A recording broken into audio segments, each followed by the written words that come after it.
I don't know how I should start. I don't even know where to start. All right, before I found Christ, like I really didn't feel like I was worth anything. Like everything I did, like I felt like everything that happens, I feel like it was always my fault. And when I was born, I was just a happy, funny kid. I always wanted to smile, make people laugh. It's been a long 18 years. Had a little rough spots, but found the light at the end. I was born into a really big family, not necessarily Christian, everyone. At least what was around me wasn't really Christian, but it would seem like that in church. It all began when I lived in Louisville, Mississippi. My house had got burnt down and I had to move to Rock Island. I live with my mom, and I really don't have a father figure in my life, so that's been kind of hard. I didn't really know if religion was even my thing. I just thought I'd try it out, see what it was all about. And I thought I'd test it a little bit.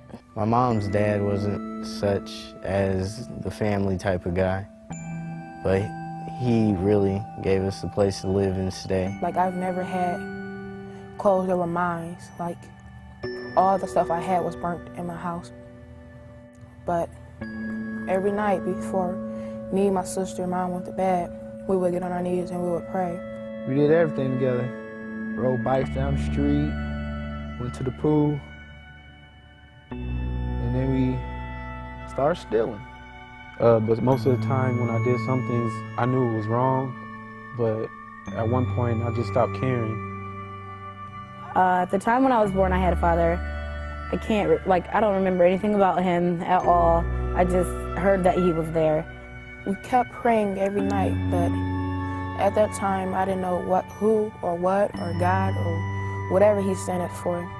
I was at the mall and I ended up being arrested for shoplifting. I was innocent of the shoplifting, but I was still arrested for possession of stolen property. Then when I grew a little bit older, I just stopped going to church and started pursuing my own life, thinking everything was about me. Every time I went, I didn't really want to go because I didn't know what it meant to be a Christian, or I didn't know anything that the pastor was talking about. And the first people that my parents called were the staff at Christian Friendliness. They helped out a lot, and they showed me that God was putting me to the test right then and there. Felt like they're all having sex and out drinking and stuff, and I felt like I want to do that too. You know, I want to be cool too. As the years went by, people continued talking stuff about me. Random people just saying stuff, people I didn't even know, saying that dude's ugly. And I never really thought I was ugly. I started hearing it so much that it really started to get to me, and that's how I really felt I was ugly on the inside and the outside. I've been through hard times in my life. Like, I've had a lot of low points. There's not very many high times that I could think of. Like, I would steal, I would lie, I would cheat and do anything. I can recall there was this time I stole money from my own sister's purse. There was just abuse, physically, emotionally, everything. She just was horrible. Like, she just didn't care about it. She didn't treat us, she didn't feed us. She wasn't there with us, hardly ever. I thought about killing myself one time, but then something inside was like, don't do it, because you're way more important than what those people are saying. I got into sex, felt like I was the man, because wasn't a little virgin no more. And my dad, he was an alcoholic, and I would go home to an alcoholic who would beat on my mom. I didn't like it at all. Every day, I would just go to my room, and I remember my grandma telling me that just pray to God and everything will get better. Every day I used to pray, and nothing seemed to get better. I started partying every Friday and Saturday, lying to my parents about where I was, getting completely drunk, not knowing what I was doing.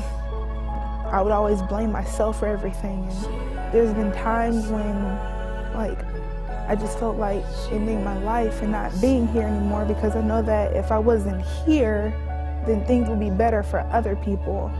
When I moved in with my mom, I was still young, but as I was growing up, I just started hating her just because her not being there. We never had like a relationship where I can go talk to her about anything. I can just look at her and she would just tell me that I was nothing.